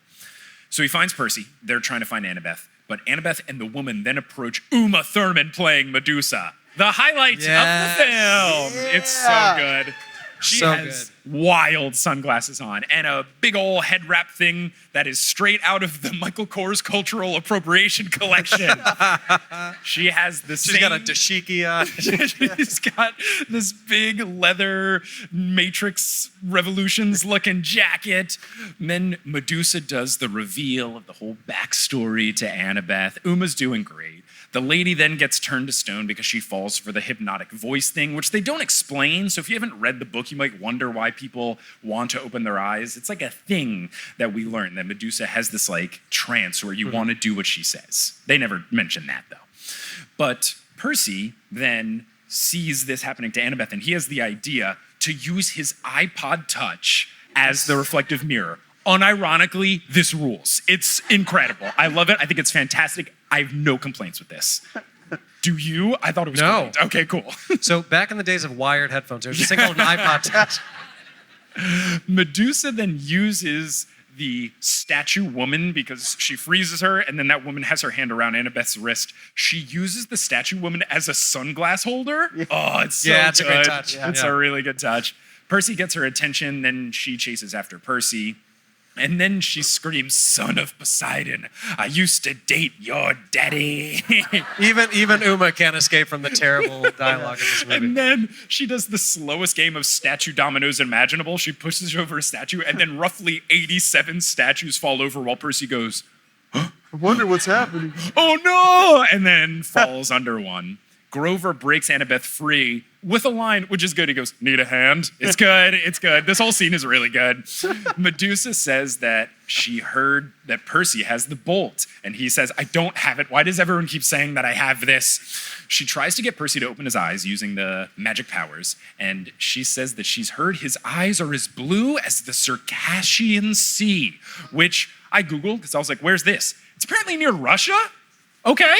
Could have said Mediterranean, but that's just me. Is it particularly blue? I would hope so. Otherwise, this would just be a double weird choice. But she says this. Percy Jackson's eyes are supposed to be green, but Logan Lerman's are blue. So I don't know. Maybe his eyes couldn't do the color contacts, just like D-Rad. But Annabeth then drives a truck through the Emporium to save Percy. Grover credits her for great demigod driving, which I guess is different than regular driving.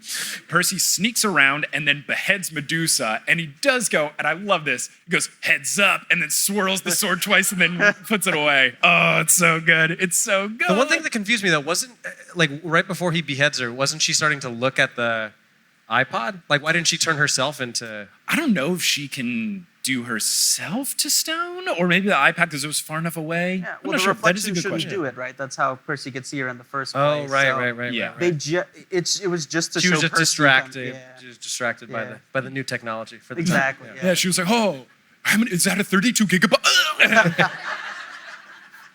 I only had a shuffle. Annabeth suggests bringing the head with them to use its power because it can still turn people to stone even if it is detached. Percy wants to wrap it in Grover's jacket until they can find some ice. Grover, I realized after he takes off his hoodie that he's wearing an orange shirt, but not a Camp Half-Blood shirt. And also, no one has Camp Half-Blood shirts.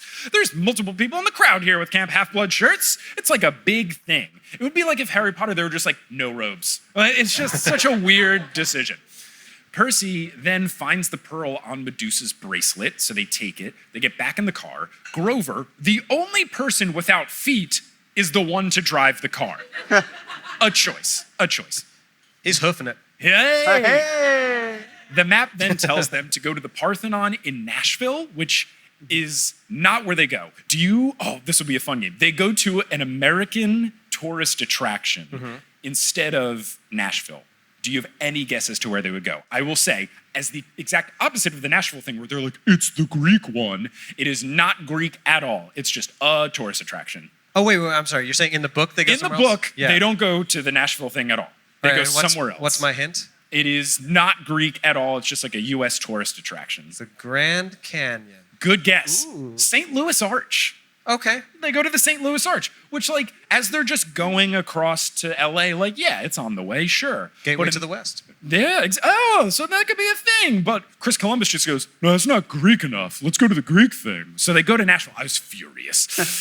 But at least they announce it 8 times before they get there. Dude. So many times. So many times. I've been. Yeah? To the Parthenon thing? Yeah. Is it cool? Yeah. No. Okay. Grover doesn't want to go to Nashville because he hates country music. He falls asleep at the wheel, so they decide to stop for the night at a motel. There's a pool, which really foreshadows Percy sitting in it because they show it like very clearly. Percy then does sit in it. It is also enormous when they show the underwater scene. I'm pretty sure it's just the same thing where they shot the thing in the intro of the movie, but they were like, we'll just use this one again. He goes up and then starts talking to Annabeth. Annabeth says to Percy that he did well today. Percy then is able to use the water to heal her wrist injury from the rock lady. And that is not how it works in the book. He can heal himself, not other people, but whatever. Percy asks for a bit more backstory about why Athena and Poseidon hate each other. She explains. Percy asks what Athena is like, and then Annabeth says she doesn't know because she never met her. And Percy says, what, is this the case for everyone? And Annabeth says that it's forbidden. Quote, right after we were born, Zeus decreed that the gods couldn't have physical contact with their offspring, which is so wrong in so many ways. It completely goes against what happened in the book. First question, who is we? No, were all these people born on the same day? Like, it is such a weird thing to say. Well, right after we were born, everyone on January 1st. Just absolutely bizarre. So are there some people like in this year that have seen them or not? But there's also no reason stated. They say it at like the very end of the movie, but it's just so strange, not a thing. Like it's just so frustrating. Annabeth says she thinks that Athena talks to her in times of trouble. And Percy goes, oh yeah, that's happened to me. I keep hearing my dad's voice telling me what to think so that I can't think on my own. And she says, that's your dad. So then Grover calls them to the room to watch the news because Percy is on the news. The news calls Sally Jackson Sally Ugliano, which is Smelly Gabe's last name. She did not take his last name in the book. I'm furious that she took his last name. Where is your independence, Sally? It's so frustrating.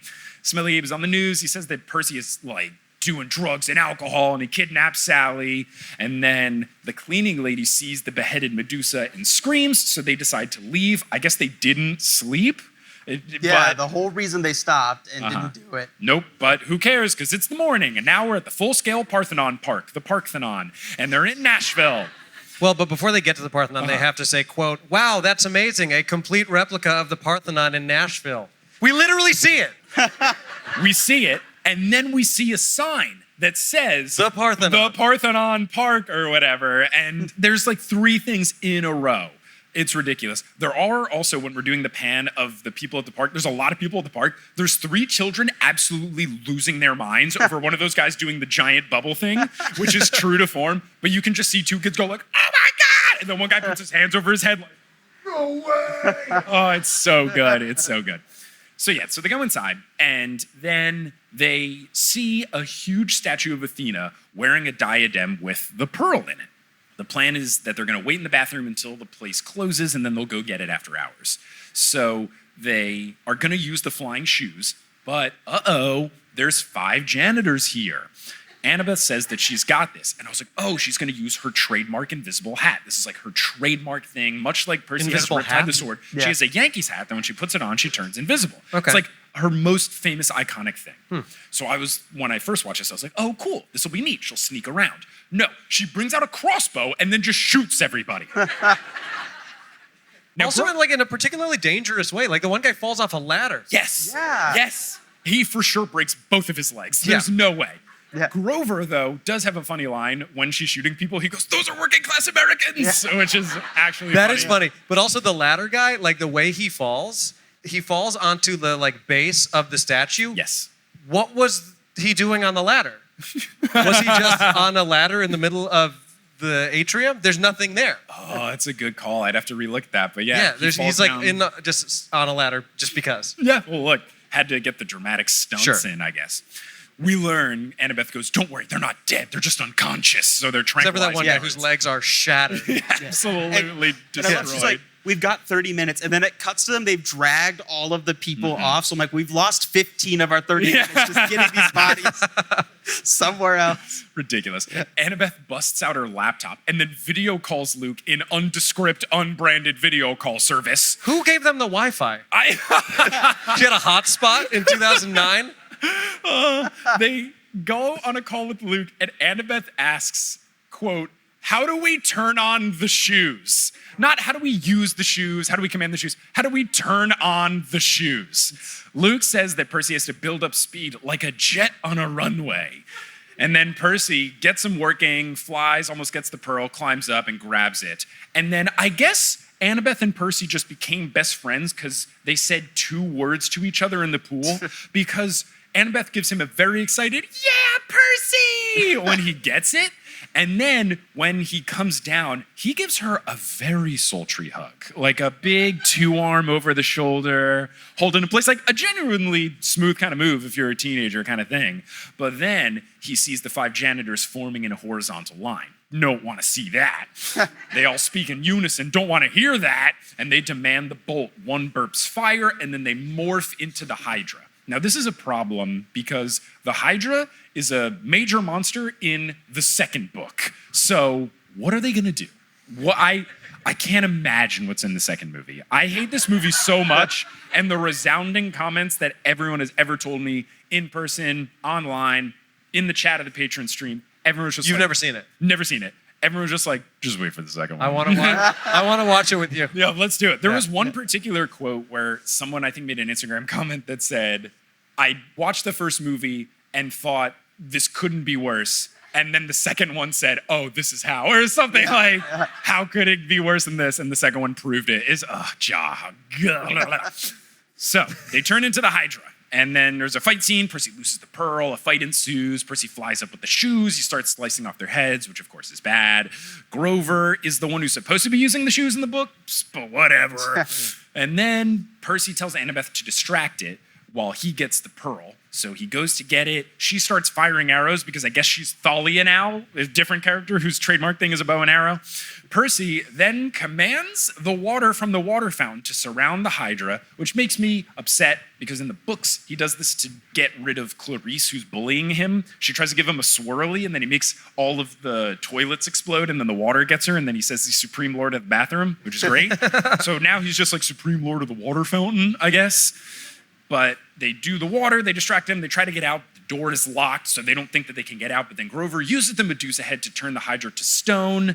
And weirdly, when he flips up the glasses, the mouth opens. How does, she's beheaded. Why does she still have control over her mouth? It's like a nutcracker. Oh. Yeah. I just want to know, so that thing just gets turned to stone. Yes. Do the real janitors just find that in the morning?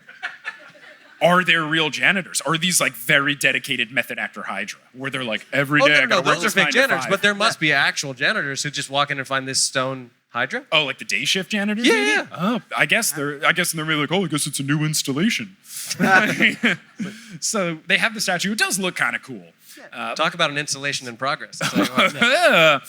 See, I mean, the scene isn't horrible, but it's just I don't get why you don't just do the scene where they go to the St. Louis Arch. Like, it's a very similar kind of thing where, like, they go to the Arch, they get attacked by a monster, but it's an echidna instead of the Hydra. Like, why not just do that? Could it just be that it was easier to film it in Nashville? Like, I don't know. I really think it was Chris Columbus was like, this one's more Greek, so we have to do it. No, look, Chris is a real big fan of country music, and just one of the things to do in his afternoons. So I want to have like a discussion about these pearls real quick, though. We're told in the movie that this is how Persephone smuggles lovers in and out of the underworld. Ooh. Right? So Uma Thurman, I get. That makes sense. Was she having an affair with the statue in Nashville? The Hydra? Like some local Tennessee country music star? I don't know. That's a good point. just keeps it up there? Yeah, here's a good spot for safekeeping on top of the statue. So they stop at a diner, and I was like, oh, is Ares going to show up? So Ares in the book is like the major villain in the book, and he's just not in the movie at all. Yeah. Not there at all. They never mention him when they have all the gods there at the end. I guess he's one of them, though, but they never call him by name. They just delete the entire main villain in the film. But they're at a diner, and then they see on the news that weather across the globe is getting bad. And Annabeth says, oh, the gods are angry. So Like they're always watching TV at the exact moment of important news. yeah, it's not like, the Phillies game or whatever. So then, only then, does Annabeth ask where the next location is according to the map. So what they've done here is they've defeated the Hydra. They have found a way to unlock the door, I guess. Like, they never tell you how they solve that problem. But they get out of the Parthenon. They get in the car. They pick a diner to go to. They go to the diner. They sit down. They wait for a table. They order food. They get the food. They eat like half of the food. And then Annabeth goes, so where should we go? What have you been doing for the past 2.5 hours? What is happening? They were hungry. Have you ever killed a Hydra? Yeah, but like, why don't you just say, like, which way do we need to go? Oh, we got to go over to Las Vegas, so let's go west. Like, what if they drove the exact opposite direction of Las Vegas? It's just so bizarre. Oh, my God. It was just the most Greek diner in Nashville. They had to The go. Greekest diner, yeah. So then they ask, the map says that they got to go to Vegas, and of course Grover is incredibly hyped because he's just a different character in this. And then they drive to Vegas, which is my least favorite thing. Annabeth is sitting in the middle back seat, and Percy Jackson is driving. Now, they never really say how old Percy Jackson is in this movie, but we're guessing he's like 16 or so. So already probably doesn't have a driver's license just based on age in New York. But he's a native New Yorker and has a driver's license and is good at driving. Well, the water taught him how to drive. Don't underestimate the power of That the was water. actually the power. When Poseidon says the water will give you power, the water will teach you how to drive 10 and 2, Percy. But not a stick shift. Oh my gosh. So then the map tells them to go to Las Vegas, and we're gonna have to pick that up next time because we're running out of time. We've had too much stuff, but that is where we will leave this discussion of the movie for now. If you're listening to the podcast, we'll take another break, and then we'll get back to the Q&A. Hey, it's Mike taking a break here just because it's a longer episode, so we're going to take another ad break. Before we get to the ad break, though, I did want to fix something that I say at some point in this episode. I just completely butcher a funny Instagram comment that someone left, and I would like to read it here now. This one is from Tessa, and Tessa writes, one friend's summary of the movie said it all. First one could have been worse. Second one proved it. So much more succinctly said than I said it in this episode on stage. Couldn't remember it. There it is. Now we're going to take one more quick break for some sponsors. One of them is a travel-related sponsor, so if you like traveling, check this one out. I believe it's also available for anyone, not just US people, so you can check that one out. That's a pretty fun one. You'll hear some ads. Some of them are going to be read by me and others of them won't, and once we complete that short little break, we will continue and conclude this episode with the very fun Q&A from the live show we did in Philly. This episode of the New Olympian is brought to you by G Adventures. Let's say hypothetically that you are Sally Jackson and Paul Blowfish and Percy Jackson, and you know what? You want to go on a trip together as a family, but you don't know exactly what to do. You need someone to inspire your trip. What could you do? You could could use G Adventures. G Adventures offers 600 small group trips around the world. They got different travel styles to fit any kind of experience, whether you're looking for something more active or more relaxing. And they're all focused on community tourism, so you can travel in groups, meet new people, make some new friends. It'll be fun. Now is a great time to check out G Adventures because they are doing a cyber sale until November 30th, 2023, which is in 10 days if you're listening to this when this episode drops. You can save up to 30% on a huge collection of their most action-packed tours that leave before April 30th, 2024. And if you're looking to travel past that date, that's okay because you can save 10% on select adventures that leave between May 1st and June 30th of 2024. If you want to check out that sale, go to gadventures.com/cyber-sale. So G like the letter, adventures.com/cyber-sale to check out that sale and get some trips planned, especially if you're a family that is looking to leave New York for a little bit and have a good time today.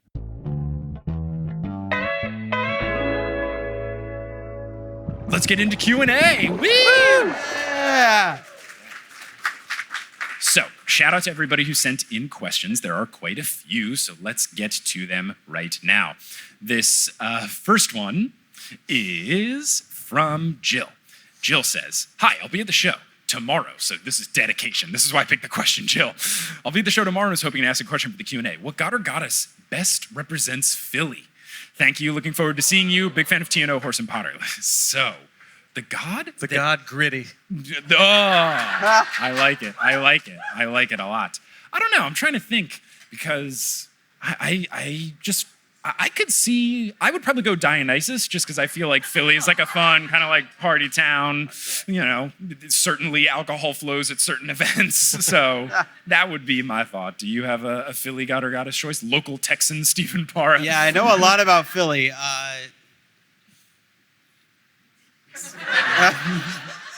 Hermes. Yeah. Yeah.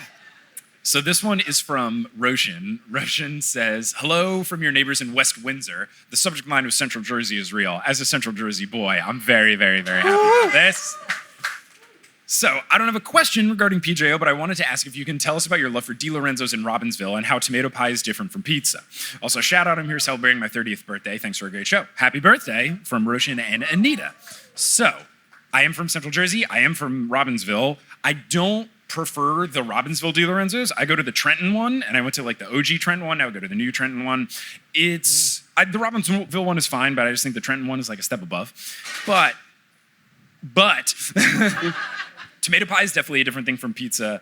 Just, I would say, or at least by Di Lorenzo standards, I just feel like it's more of an emphasis on the sauce and the crust than the cheese, which is good and like harder to do. If you get the chance to go to Di Lorenzo's, you guys should all go. It's great. It's perfect. They're not paying me to say this, but they should do that. I should hit them up and see if we can get a sponsorship. You'd probably do it just for the free pizza. I would do it for free pizza. Yeah. Like I would be, you have to pay me, just let me come in and be like, I'm the guy, and they'll be like, yeah, sure, one half sausage, half onion pie, we got you. But yes, thank you for your question and for your recognition of Central Jersey, which someone else sent a question, did I know that it was signed into law by the governor? Yes, I did. I was very happy, but one of the counties was wrong. Like they messed up what they said was Central Jersey. I forget which one, but there was one where it was like, you guys missed one. Or they put an extra one. I remember being like, yay, damn. Anyway, there's another question from Jill that I thought was great. Who's the Philly Fanatics' godly parent? Now, Stephen, if you're not familiar with the Philly Fanatic, it is the mascot of the Philadelphia Phillies, the local baseball team. Just a giant green, Looks like some fluffy sort of like monster. Dr. Seuss fever dream. Yeah, it's like if they let Dr. Seuss make a Sesame Street character. Yeah. It's just a big green, got one of those big bellies and like a thing for a tongue. Right? Yeah. Yeah. Gosh, I would get, if Pan counts, because Pan has all of the wild, mythical creatures, that would be my pick. I don't know if either of you have a Greek god. I don't know enough about the selection. Greek gods and goddesses. Yeah. Aphrodite. Ooh, all right. Because he's so attractive. Yeah. All right, this next one is from Steph. The subject line, Scrapple is a Pennsylvania breakfast pate, which is the most profound way to write about Scrapple.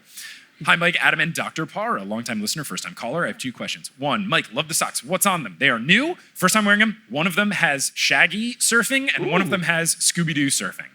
Nice. Shout out to Meddling Adult Season 4B, which is underway right now. Everybody go listen wherever you get your podcasts. Both of these people have been on episodes in the past. Question 2, what are you most looking forward to with the new series after attending New York Comic Con? So I was fortunate enough to go to New York Comic Con as a member of the press. And that allowed me to go to the early access Percy Jackson hype up thing where I got to see clips from the film that had big, super scary warnings about not videotaping them. I didn't want to videotape it. I wanted to take a picture of the warning though, because the warning was like, we're Disney and we'll smite you if you share this. It was so intimidating. I will say, I was fortunate enough, they showed us the first 7 minutes of episode 1. What? And because I'm standing in solidarity with the SAG strike, I'm not gonna hype up anything too much, so I'll just say something super niche that was relevant to something we said in the show. They showed a clip of them driving in the car, and Grover is sitting in the back left seat, and I was so happy. Oh, I was overjoyed. So that should tell you enough, they're doing this one right. This one is from Leora. The subject line is Camden, PA with a question mark. And when I saw this, I was like, Camden's in New Jersey. And that'll make sense in 4 seconds. Hi, Mike. Love the show so much. I recently went to a concert in Camden, which is in New Jersey, where the artist repeatedly called us Camden, Philadelphia. As a fellow NJ native, I need your thoughts. So first off, it's weird enough to not recognize that the city is in the state that you're in, but it's not like he said Camden, Pennsylvania.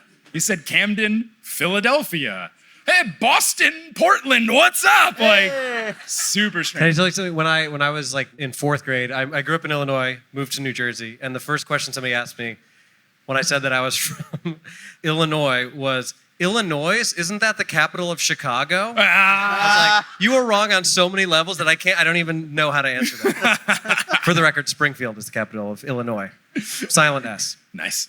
Now, they have a follow-up question. Now that you're covering the movie, you need to know, have you read the Rick Riordan emails about the movie? I have read the emails, and I'm going to do an episode just about the emails. So, All right. Rick Riordan, who wrote the books, wrote strongly worded emails to Chris Columbus when he saw early footage of the film. Yeah. Where he was like, you guys are going to mess this up so badly. Yeah. It's not going to be good. I think even with the script, because I think he left as a producer once the script got to him. And he was like, this is going to be really, really bad, guys. And then I guess the minute he got out of his NDA, Rick Riordan has these publicly on his personal website, just for everyone to read. It is awesome. So these were from when this first film When came out? it was in production. He sent emails, and they're really nice where he's like, I don't want to step on your toes, but I think you're doing some things that are going to catastrophically mess up the film and the whole series, especially if you want to do sequels. Right. And it's just so good. It's so good. He has an FAQ page on his website. And, the first question is did you have anything to do with the movies? And just no. Oh, it's so good. Categorically no. He hates them so much. Okay, this one is from Hunter. It says, hello, if you could change one thing to make the movie even more egregiously bad, what would it be? So if we're all going to make something to make the movie even worse, what would it be? I would set it in Europe. Just don't even make it American. You have to find new things for everything. Empire State Building, Eiffel Tower now. Yeah. What about you two? I think that everyone have to just say everybody's name before they spoke. It's like, Percy, what should we do next? Annabeth, I don't know. Grover, keep running. And then read the stage directions. Yeah. I mean, I would say the biggest thing that would have hurt the movie is if they cast anyone other than Uma Thurman. Yes. That was maybe the one redeeming part of the film. Yeah. So anybody, if they just had let's have Elizabeth Banks.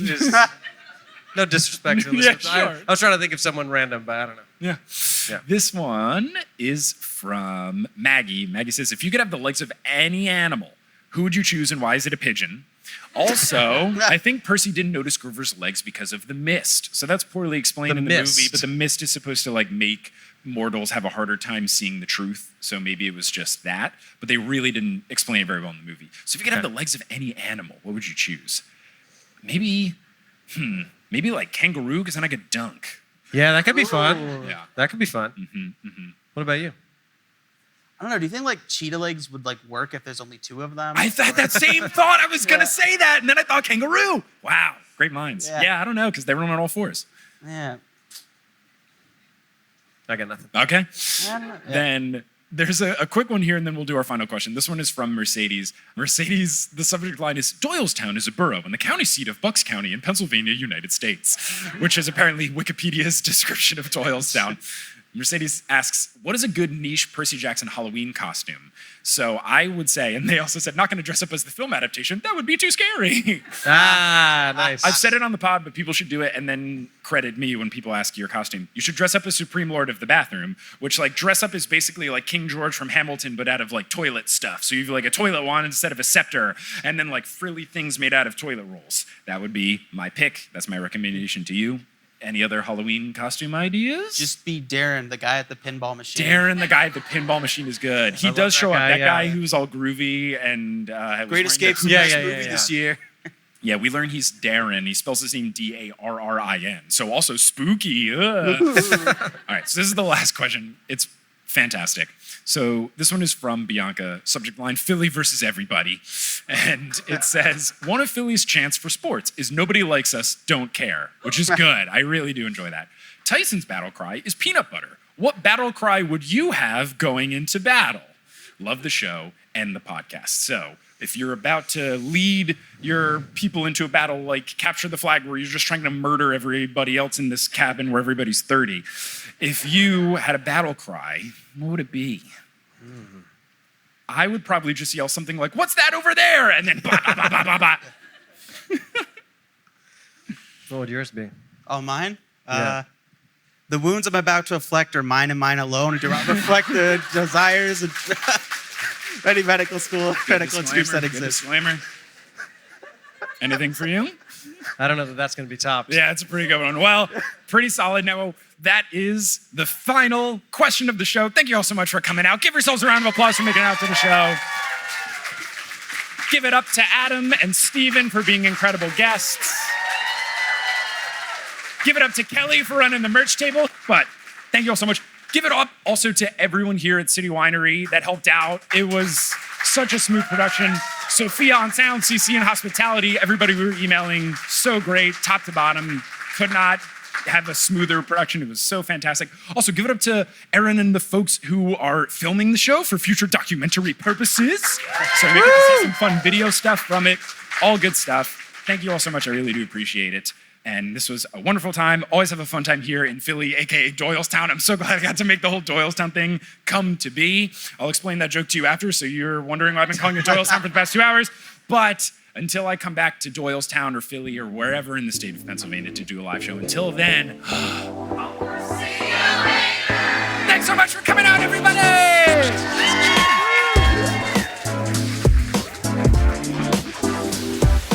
Hey there! Thank you so much for listening to this episode of The Newest Olympian. This podcast is created, hosted, and produced by me, Mike Schubert. I also run the social media and the website. Our editor is Sherry Guo. The music is by Bettina Campamanes and Brandon Google, and the art is by Jessica E. Boyd. If you want to be a part of the show's community, you can find us on social media. We're at Newest Olympian on Twitter, Instagram, and Facebook. There's also a subreddit, reddit.com/r/The Newest Olympian. And then there's also the Discord that you get access to by joining any tier of the Patreon over at thenewestolympian.com/Patreon. If you want to get some TNO merch, you can go to thenewestolympian.com/merch. And if you want to support the show, and as a thank you, get access to a whole bunch of bonus content, you can do that at thenewestolympian.com/Patreon. Speaking of that Patreon, let's give a shout out to our producer level patrons: Kelsey Gillespie, The Damn Steam Nuggets, Vicky Garcia, Ellie Hoskov-Chova, Veronica Bartova, Haley Hastings, Robin Garcia, Frida Vikstrom, Megan Moon, Craig McRoberts, Taylor Payne, Giselle Salvador, Peter Johnson the Twin, Sabrina Balsiger, Boney Pony, Casey Williams, Polly Burge, Nikki Harris, Tatiana Schmidt, Sandra Rose, Josh Sayre, Josh Wilkie, Abby Ryan, Wise Girl, Ashton Gabrielson, Marco Redhouse, Caden Max, Sam Reeby, Riley Kiddes, Mary Kelly, Audra, Mrs. O'Leary, Rodith Kalma, Milo Kim, Harlan Christ, CC Reeds 23, Sandkoff, Julia Kendall, Emil Oskar Thomason, Liz Cardigan, Sarah Neal, Ricky, John Drielsma, Rayla Matthews, Riley Draken, Lunica Dune, Sky Mallory, Elizabeth Obermiller, Aidan Parziani, Biggest Tyson fan, Hunter Landstrom, Captain Jack Rackham, Sky Captain and the Princess, King Bastion, One Damn Distraction coming up, Ethan Robinson, Ginger Spurs Boy, Joshua Aid, A Cup of Solace, Meg Roy, Lux, Neil, Will Buchanan, Olivia Krenicki, Mrs. O'Leary is Best Doggo, and Bradimus Prime. If you want to support the show in a non-monetary way, simply talking about the show is so helpful. Word of mouth is huge. So you can tell someone that you know who loves Percy Jackson about the podcast, or you can talk to someone who's looking for an excuse to finally get into the Percy Jackson books about it, or someone who's maybe getting hyped for the TV show that's coming up and they want to understand what's going on. Or you could post about the show on social media, or you could leave us a rating and review on whatever podcasting app you're using. All of these things really do help. I'm very appreciative to everyone who has already done so and to anyone who will do so in the future. But I'm just so thankful that you tuned into this episode, and I hope you tune into our next episode where we will be finishing up the movie recap portion of our Lightning Thief movie coverage, this time live in New York with Adam Mamawala and Sequoia Simone. But until then, I'll see you later. Hey everyone, how's it going? It's me, ASMR Mike. So recently I did a little bit of cleaning in the Shubio, and by I mean Kelly did it because it was getting too messy. And one of the things that has found its way into a more prominent location is this bobblehead that I got. Johnny got me a bobblehead at a baseball game that he attended, and I now proudly have it on display in the Shubio, and I just kind of wanted to bobble it around near the microphone, and it'll make some like clicking noises when the bobble part hits the shoulders of the guy. So that'll be our ASMR Mike segment.